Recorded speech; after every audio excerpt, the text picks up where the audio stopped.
Okay, good evening, everyone. Thanks for joining 𝗬𝗃𝗁𝗍𝗂's weekend session. I really appreciate you guys taking out time and joining us over a weekend. As you can see, the topic is around mobile app security. And there are going to be many things we are going to do first time in this session. I mean, in past 3-4 years, while we were running physical sessions as well as a virtual session, we have never done any session on mobile app security. So that's a very good sign that, okay, at least we are covering mobile app security. We have done tons of sessions on zero trust, EDR, XDR, SOC and whatnot, but mobile app security was something that was kind of missing. So it is great that we have James and Govindra joining us today from AppSealing, and they will talk about why mobile app security is more important than ever. Another first time thing we are doing, we never had any presenter joining us from South Korea. So welcome, James. Great to have you joining us from South Korea. We will take our list that we maintain from where the presenters are joining for 𝗬𝗃𝗁𝗍 session. So great that you are joining us today. So on the agenda, as you look, it is going to be quick introduction that we are doing right now, and then we will get into a quiz. This will be a faster finger first quiz. I will explain about that as we get to it, and then this is a quick 5-minute quiz that we do, and then after that, for around 45 minutes to 50 minutes, we will have a session from James and Govindraj around mobile app security, and then at the end we will save about 10 minutes for question answers. I will share the password to download your certificate. We will have Wheel of Fortune, and the giveaway this time is Amazon Alexa. We will open registration for next week because every week we do sessions on Thursday 11 o'clock and on Saturday 5 p.m. India time. And the another first thing that we are going to do is this is not part of this session. Okay, guys, this is not part of this session. Like in physical sessions, at the end of the event, we used to do drinks and dinner. So this is going to be again 7 p.m. to 8:30 𝗬𝗃𝗁𝗍𝗂. Right, that's what we call it. So 𝗕𝗃𝗁, James, is a Indian word or a Hindi language word for bar.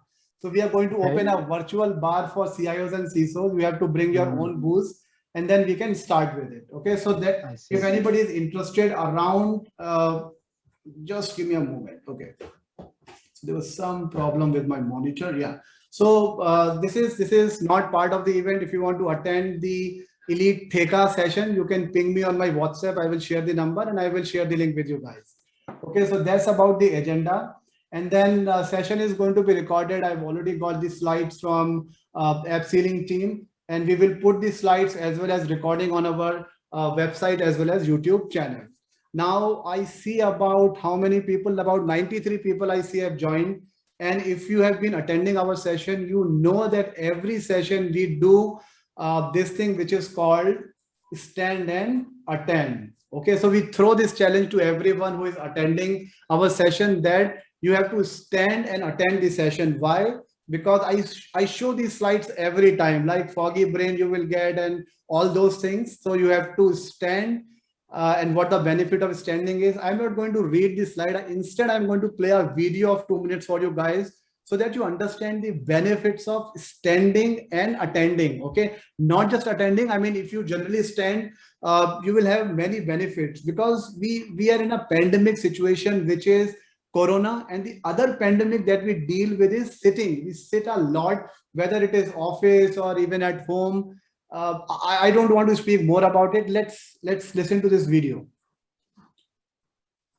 Did you know that these chairs are killing us slowly but surely? The negative impact they have on our brain, our body, our blood flow is insane. Every day we drive sitting, we eat sitting, we watch TV sitting, and we stay at work for 8 hours sitting. As humans, we're not designed to sit for that long. That's why people like Winston Churchill, Benjamin Franklin, and Charles Dickens, they used to work standing, because there are 3 main reasons that encourage people to work standing. First, your health benefits from standing. According to research by Dr. John Buckley from the University of Chester, if you work standing for an average of 3 hours a day, you burn around 150 calories, That's equivalent to 30,000 calories a year. And if you want to look at it from an athletic perspective, that's equals to 10 marathons. And why is that? Because you're constantly moving. You move from one leg to the other, your calves are moving, you're not slouching, your back is straight, and all that makes you burn calories more than just sitting. And second, your energy levels will be quadrupled. If you feel a bit tired or bloated after your meals, just simply by working standing after eating, your stomach will digest faster and burn that food to boost your energy levels. And third, better focus. Because when you're sitting, your mind shifts to rest and sleep mode. While when you're standing, your blood flows properly to your brain, which keeps you much more focused and engaged. As humans, we have legs for a reason, and they're meant to move. And your solution is simple. Just work standing. Thank you, and get off your chair. Oh, great. Now you know the benefit of standing. So I give this challenge to all of you guys who are participating today. Whether you are, Did you know you are in a panel you are going to present or you are attending. I mean, this challenge is for everyone. I'm not sure how you guys are set up from a panel perspective. James and Govind, I mean, if you can stand and present, nothing like it. If not, then please continue with it. So put it on the chat, guys, who is accepting this challenge. I love that energy when people send it that yes, they are accepting the challenge. So type yes in the chat. Okay, great. A lot of people are accepting this challenge. Wonderful. So now you have good energy. You have got good focus. So let's get into the quiz now. Okay. Quiz is going to be quick 2-question quiz. And then it is fastest finger first. If you know the answer, go to the chat and put your answer. Okay. Answers will come very quickly. We will not be able to see, but after, I mean, once I'm done with my session and intro, I will go through the chat, and I think you guys can also see because this is a meeting. 𝗕𝗃𝗀𝗃𝗀𝗃, can you mute Lakshita? I think her mic is unmuted. Please mute her. Okay, guys, focus now. The first question is coming on your screen now.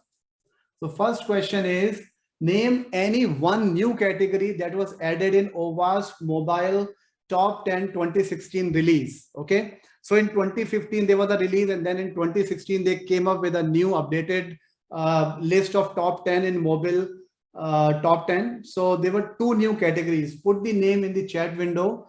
What you think were the new categories? Great. I see a lot of people are typing. Great. If you already knew about it, don't put M1. I need the entire category, the entire name.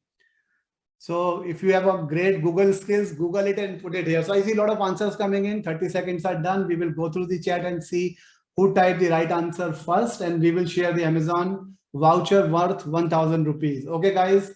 So the answer is M1, improper platform uses, or M10, which is extraneous functionality. These were the 2 categories which were added in 2016 release. And from a 2014 release, weak server-side control was removed. That was the update in the mobile app top 10 from OWASP. Okay, guys, good luck with the second question. Second question is, which year first OWASP mobile top 10 was released? Right, that's what the question is. We talked about 2014, we talked about 2016, but when did the first one came out?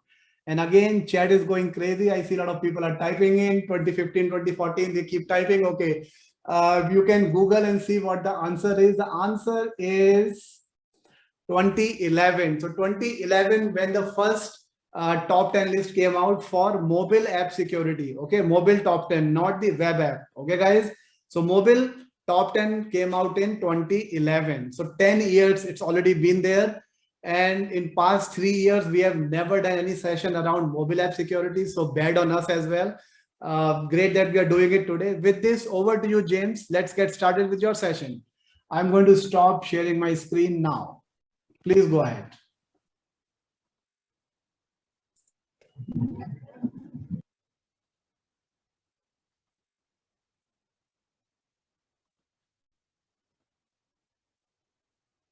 Okay.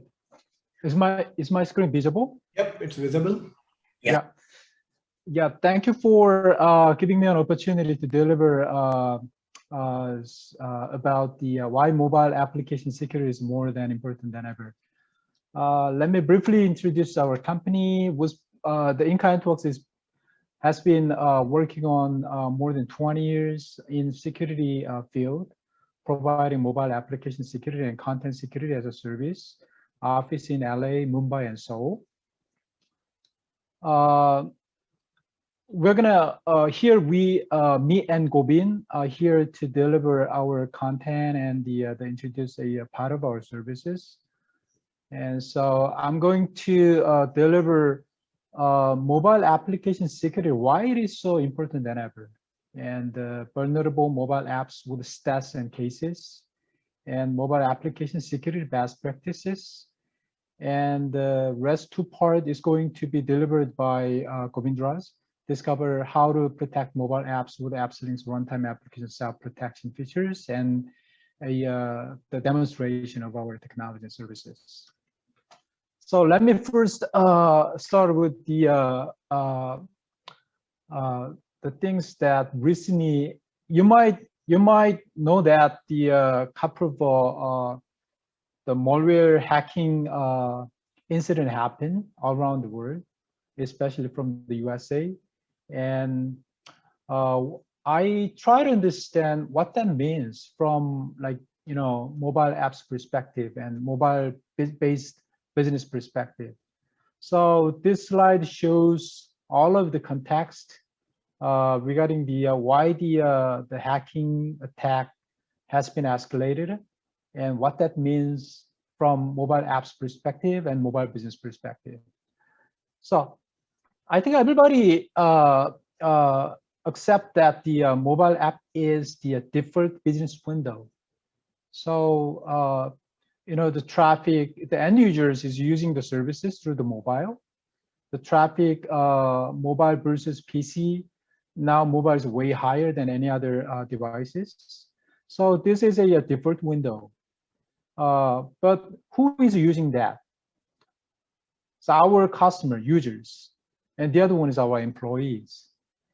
So this is a tricky part that we should think of. Reason is that most of the end user, they're not that much sensitive to security. So enforcing the security is not welcomed by users until and unless they face critical security incident happen and cost a lot of money, whatever, lost or locked, then they came to realize, wow, the security is very important for me. But the other side, employees, security is pretty sensitive to them. But the point is that we are employees at the same time users. So we are using the application as users, and we are using the doing our work on mobile as employees. So 𝗵𝗿𝗄𝗃 makes all of those two different roles mixed in within the one devices and application based. So this is the part that we are very think that the gray area, and at the same time, conceptually the person who are doing his role as a users and employees using the application with the same devices. So security stress or misconfiguration or mistreating the data and the guidelines could potentially happen all the way. And the mobile application, as you know, that it is pretty wide open. So everybody could get an access and download and install. No matter what they do, it's free of them. They could debug, or they could, decompile, they could analyze, whatever. Until and unless the service provider detect that and make some, measurement to counter measurement to stop that kind of activity. But as far as I know, that most cases, the service provider, they don't know what's going on in the mobile application side. Because most of them does not have any something inside of their application, which is keep monitoring and detect and report back to their server. So that's why it's very hard to understand what's going on the mobile application and mobile device side. Oh, and the other thing is that hacking tools is highly advanced nowadays. It's very, very hard to compete with hacking tools. And the thing is that some of hacking tools is open source based. Huge amount of engineers contributing to make it highly advanced. So it's a tough tug of war, as we all know. And the other pretty important point is that mobile application, if any vulnerability identified, and if any hacking incident happen, patching and mitigation time takes time than others. So let's think about if any backend API hacked, then what did you do? Then your incident response team might take action to stop some specific port or block out instances that the system is running. And there are multiple steps predefined. The thing is, it could be made within a couple of hours in most cases.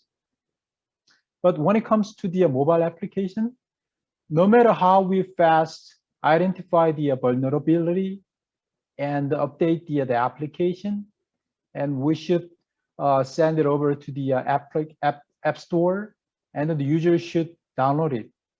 Until unless they don't download, the vulnerability is going to be there. So it's very hard to control the patching and mitigation from the service provider's point of view, app publisher's point of view. And as you may know that recently, for last couple of years, the regulations enforced hugely. So GDPR instances that's been enforced. So if any a data breach happened, then huge fine the company, the business should expect. And recently, the PCI DSS compliance, they extended their compliance to mobile application and devices as well. And RBI in India, they identified the importance of the data, and they released the data localization kind of compliance that limited to the India though. So the enforced regulations actually brings huge risks on the businesses. And as you know that the return on investment of hacking business grown up hugely, so due to the cryptocurrency, and that's the one of the reasons why the small and big businesses and even national infrastructures are being targeted. In Seoul, Korea, one of the famous plastic surgery hospital around pretty close to my office, and they got hacked actually. So they're pretty small. So they have 4-story buildings, and they do have 10 nurses and 4 surgeon doctors, and it's not small though. But as a private hospital, it's pretty big, and the pretty famous plastic surgery. The security incident happened. The malware installed within the computer PC, and all of the data locked. And they got the message that if you want to take a look at your customer database, send the money over to us. So this happened. And LG Electronics, SK Hynix, one of the top, second biggest memory manufacturer in South Korea, they got hacked as well. And they request to send over the ransom as well. So this is the nowadays what the industry are being attacked, and the attack is being escalated. And from my standpoint, the mobile application is pretty weak and pretty vulnerable still. And the budget that the industry is spending for the mobile application is pretty less compared to the other system. So to be able to secure the whole business and users, the backend and front end should run together. Otherwise, if the budget for the enforcing the security keeps spending only backend, and the other part, like mobile application, is going to be vulnerable, and there must be a attacks is going to be addressed pretty easily, as I shared. Yeah, mobile apps are vulnerable. The stats, this shows the how much it is vulnerable. 43% of organizations sacrificed mobile security in 2019 from Verizon report, and 75% of mobile applications would fail basic security tests. And 90% of mobile apps lack application security. And mobile traffic grew 600%. And the mobile attack represent 2% of that. So this was the report from in Q2 2018 cybercrime report. So it say that the mobile traffic grew up 600%, and 2% of that represent attack. So isn't it shock? And I was wondering that how many of you guys be aware of this sort of stats. And this is the data that, you know, we do run the security service, and we collect the data and keep analyzing the hacking, what's going on. And this is some sort of category that our lab analyze and categorize. So cheat tool 47%, and repackaging 1.3%, and rooted devices one of the top vulnerable device environment that most of the attacks happens on top of that. And the debugging and detour security kind of attacks has been addressed in July last month. Within this data we collect from all of our customers, and we analyze periodically.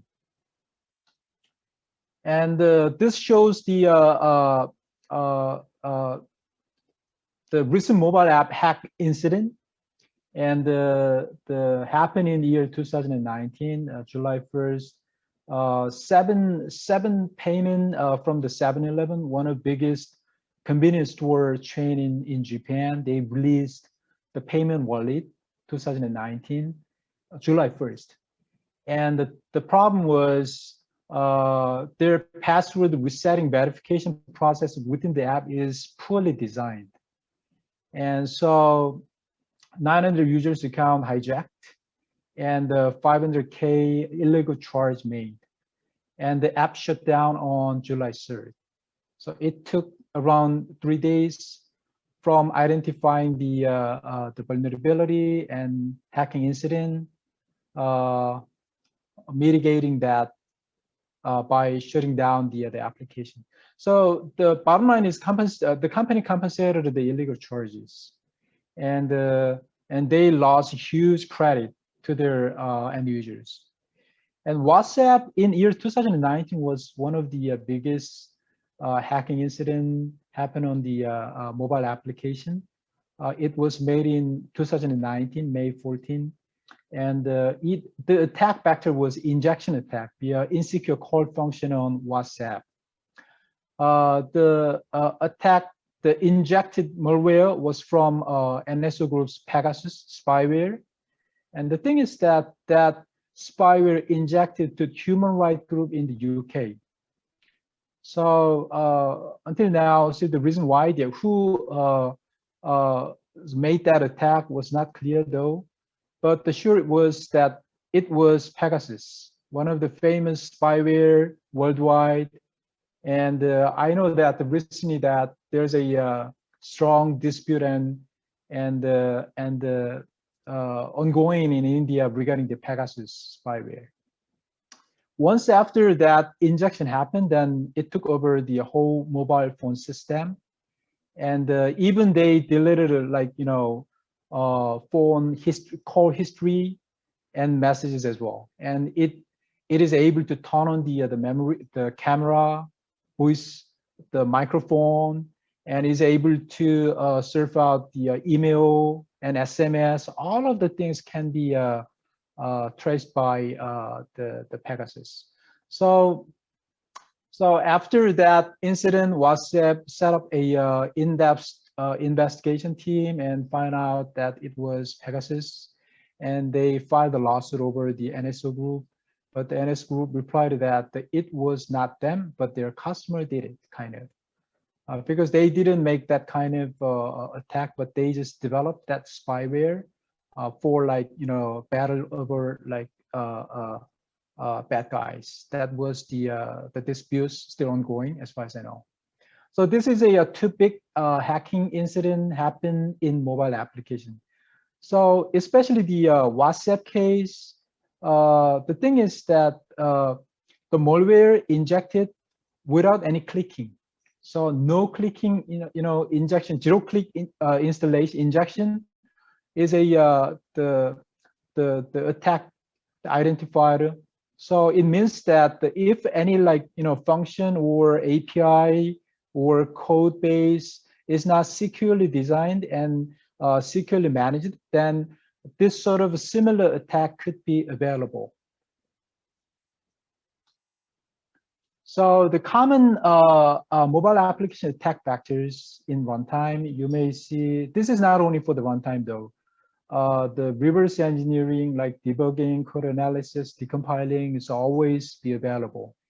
And as we all know that the Android, specifically the untrusted Android environment, is one of big the risk factors that we gotta take a look at always. An Android emulator and rooting devices and multi-user and virtual spaces kind of application that provide a pretty good features for the users, but this is the way that the attack could happen.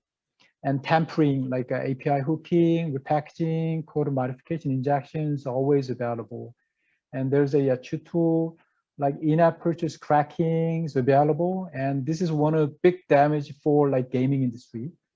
And memory patching and macro is one of big threat. This is not only for the gaming industry, but DDoS attack always happens by using the macro. And packet crafting and key logging and screen reader are available in the market, which could be used for attacking the application. And regarding mobile app, this shows a threat scenario. So what would happen? So let's say there's a Hooray Bank, and if the attacker runs the Hooray Bank app on top of emulator, and then they are able to analyze the application, and they may able to decompile it or debugging it, so that and unpack the application, so that they might be able to, like, scrapping the APIs from the servers, and they might theft some data within the local application, stored in the local application, which could be sensitive data of the user. And they may be able to inject a script to the original legitimate application and the repackage, and they publish through the application store. Nowadays, Apple Store and the Google Play Store, they scan the every single application if uploaded.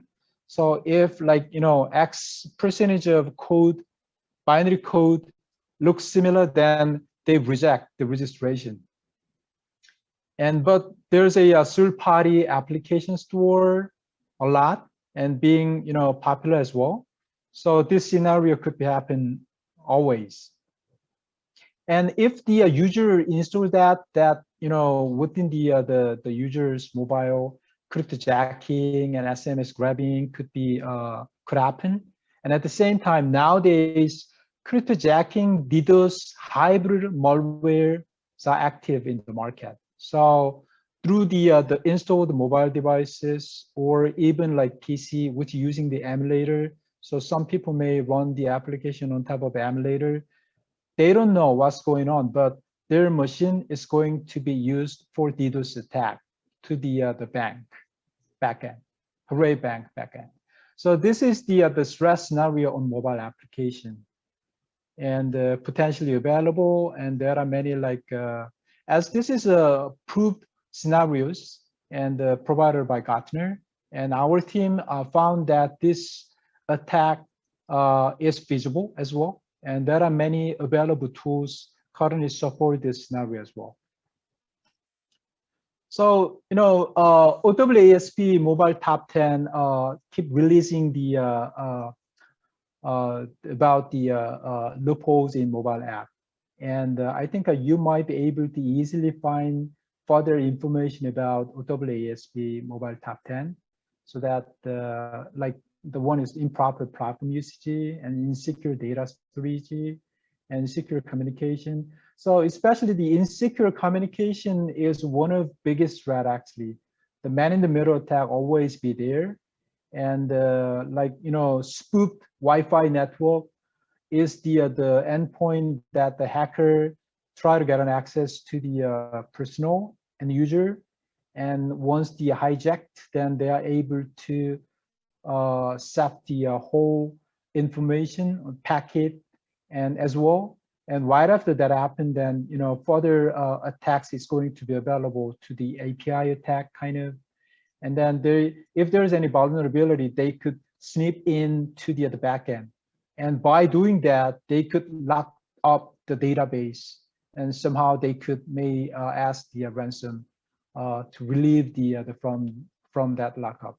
So this is a kind of the scenario. Recently, the threat is being escalated, and insecure authentication is one of the big problem actually, and the cryptography, insufficient cryptography is one of the big threat as well, because the developers, they are looking for always the easiest way to develop the application. So sometimes they deploy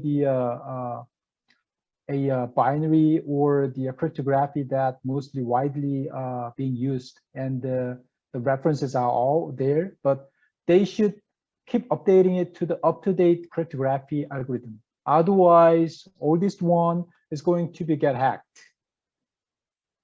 And insecure authorization is one of the problem, and poor code quality. This is the one that recently many apps could face the problem as well, because when they deploy the third-party libraries, they gotta always be checked and screened out, whether malware or wrong code or any code that need to be checked, screened out, must be screened out. Otherwise, this is going to happen bring huge damage later on. And the recovery always costs a lot. And code tampering, reverse engineering is traditional attack vectors to the mobile application. So OWASP mobile top 10 is keep increasing and improving the cases and impact and what kind of vulnerability identified kind of information. So this is going to be way helpful for you to design your application secure. And let me share the mobile app security best practices. And I think the information is not that much specific, but the thing is that the developers they don't take care of this that much, most cases, because they do develop earlier and faster, and functionality wise, and but most cases I found that the lack of security consensus within their team and with the company, and the positions who shall be in charge of that, always the security, the priority is less than others. So that's why this kind of best practice is pretty well spread out, but not that much well appreciated. That brought huge damage onto the application and services and backend, and later on it caused huge. So the writer secure code is very important, and encryption for code protection is definitely needed. And especially the encrypt all data and minimize data storage on mobile is very, very important as well. And the high-level authentication, this is tricky part. As I said, you may ask the multiple pre-complicated user ID and password, then the users might not be comfortable with it. But somehow, like, if we keep escalating this is going to be a bit helpful to secure your application and the service pipelines. And the best cryptography tools and techniques always important as well. And secure backend. As I said, I think most of you guys might spend most of your budget for securing the backend system, not the application side. But from application point of view, if the application is secured enough, if the backend is not secured, it means that always the problem could happen. And use authorized APIs and running pen testing periodically is very important as well. And employ the market-proven third-party professional security is the thing that you should consider as well. Because in-house teams, the security teams' own development or own defense is not enough always in most cases. That's why recently the US, Biden, they hired new security expertise guys. In US, NSO is there, National Security Organization there. There are multiple professional guys, but the national infrastructure got hacked. So that's why the professional service guys engaged into the team.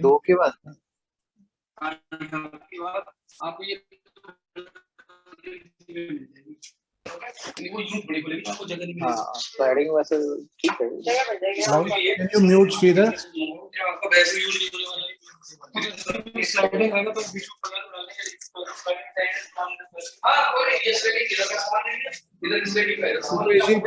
Sridhar. Yeah, and this is the requirement for the application protection.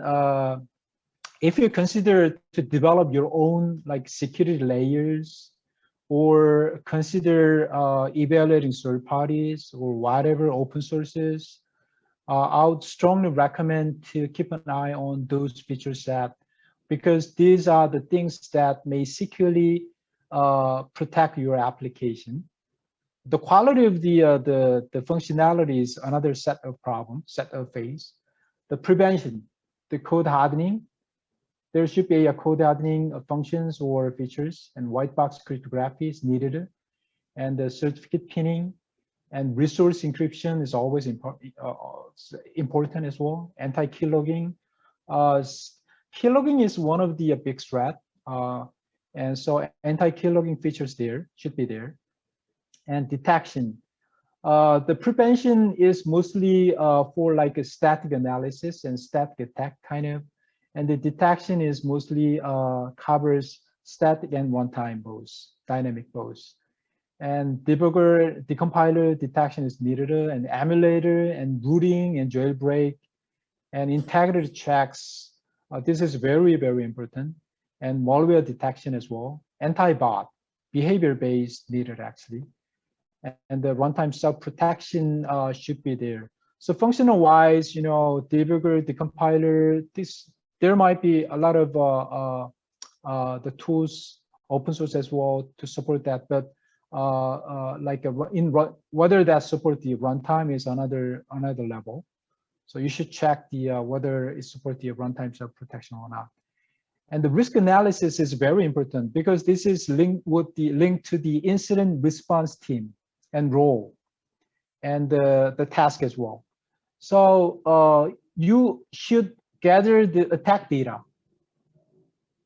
I found that many of the mobile applications which claims that they deploy the security, and release, but they don't get any data regarding the attack vectors. What kind of attack happens? They don't collect any data. It means that they don't know what's going on.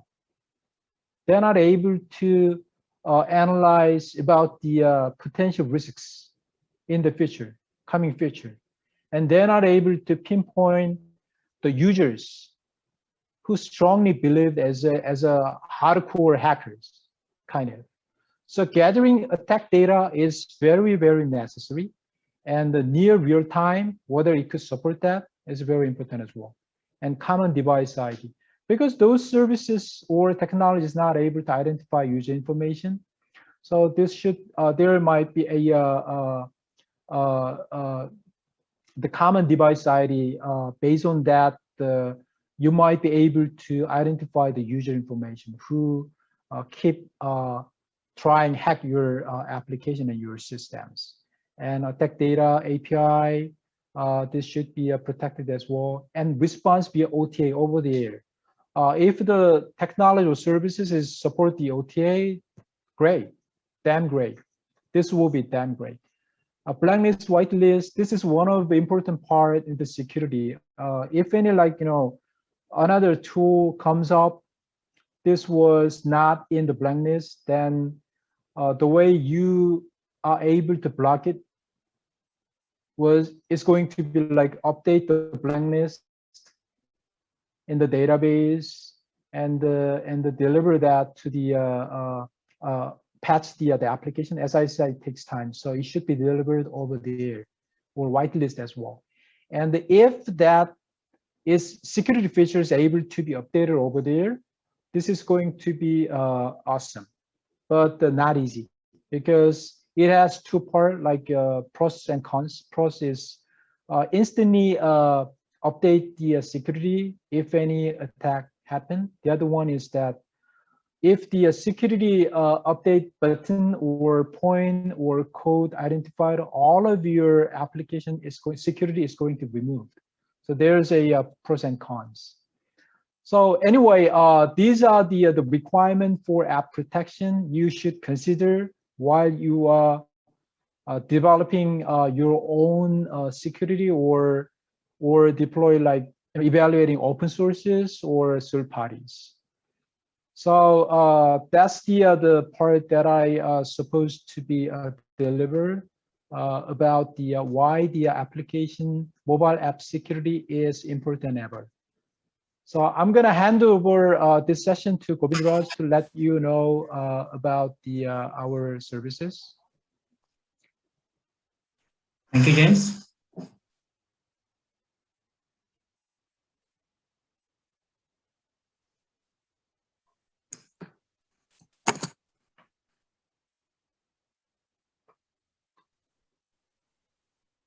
I hope you can see my screen. Yes. AppSealing offers a comprehensive platform to secure mobile apps such as Android, iOS, hybrid, and data encryption. These days, data encryption is a necessary part to protect your application with hard-coded data, resources, and API keys. So this is about data encryption. AppSealing offers a robust security in real time, which protect, detect, and respond, which means it will protect in real time. It will detect what sort of hacking threats are coming in, and it will stop it. And it will show if, as an example, as we take it, if any hacker is trying to hack the application using some sort of a cheating tool, AppSealing module will detect it, and it will show a dialog box that you're currently using this sort of cheating tool, you're not authorized to use this, and it will kill the application. So that sort of information will goes to the end user. And this will prevent anti-reverse, anti-tampering, memory dump, integrity, routing, static and dynamic analysis. So the technology based on encryption based. There are we do not do any obfuscation because there are lots of de-obfuscation tools are available if you Google it, and most of the people are aware about the ProGuard, which is free of cost, and it's just obfuscated, but that's not enough. What we understand from our experience. Applying the security is another issue everyone thinks of, because it's require a lots of resources, people to deploy it and taking live. But what we are changed here is a SaaS service, which you can just upload the APK. We will wrap it and you can just download the sealed APK. It's required just 10 minutes. We offer SDK based also for banking and financial services, because that's a mandatory requirement from the banks. So similarly for iOS does not support a wrapping, so we have created the SDKs for iOS. So I think we can, we have been in the market pretty long. We have 800 plus brand globally. We offer the services. We have marquee clients in India and across the globe. Yeah, let me share about AppSealing demo.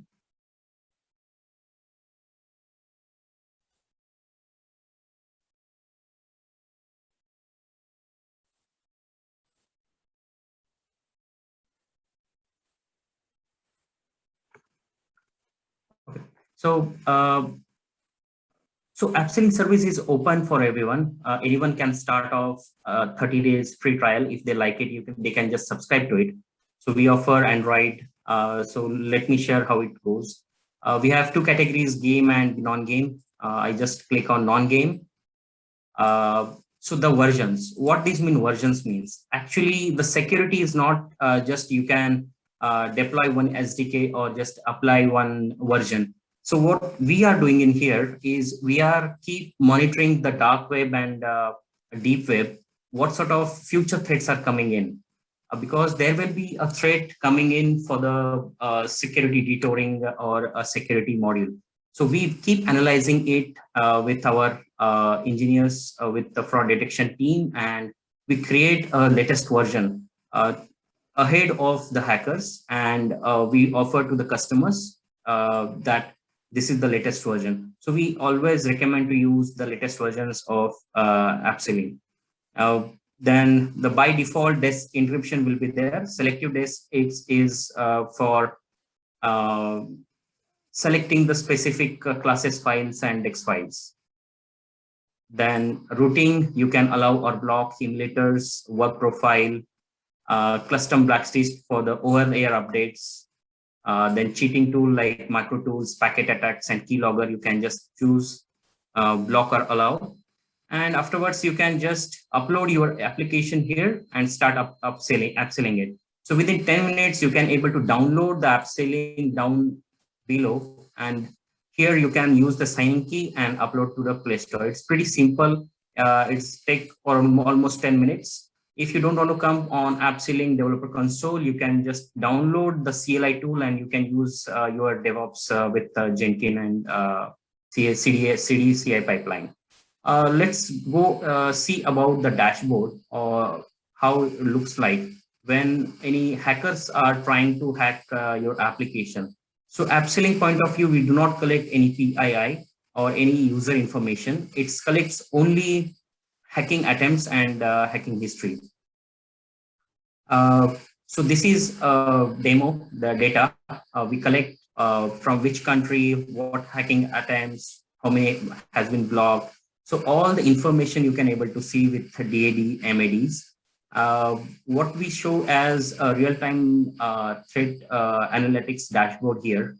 What happened exactly, what time, from which country, what sort of threats are coming in.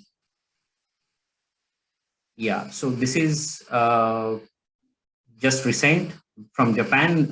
Someone is trying to detour the security modules, repackaging of application from South Korea, Indonesia. So this sort of information you can see at the real time. And if you want to go in depth to find out who's the user is, you can easily try to identify, putting this Android ID into your CMS, and you can understand who the user is. So this is pretty easy find out the hacker information, and you can block them or you can do the further process.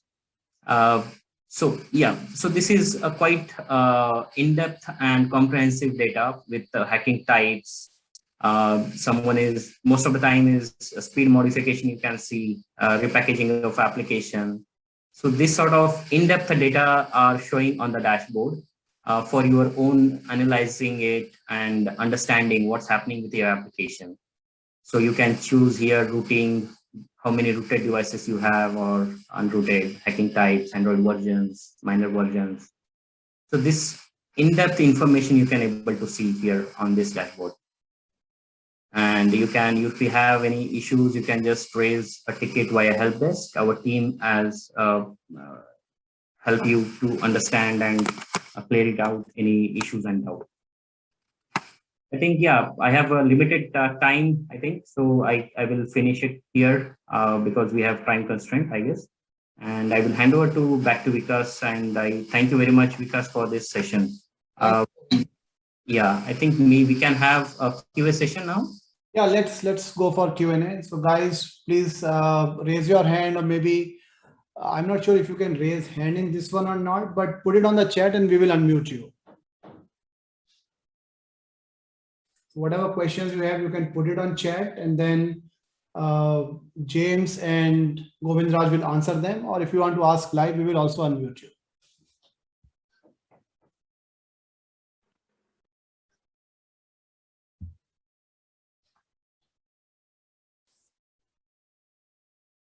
So on the chat, I don't see any question as yet.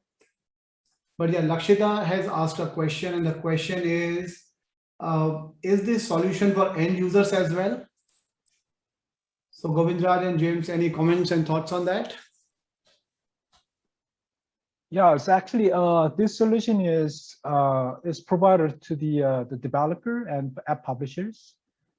Before they publish to the marketplace, they deploy our security, and then the security incorporated application could be published through the app marketplace. So end users' point of view, they don't know what's going on and what kind of security deployed, because the performance and functional wise, it is same with the original application before the security deployed. Great. Second question, Govindraj, any contact to do a quick POC? So maybe you can share your contact with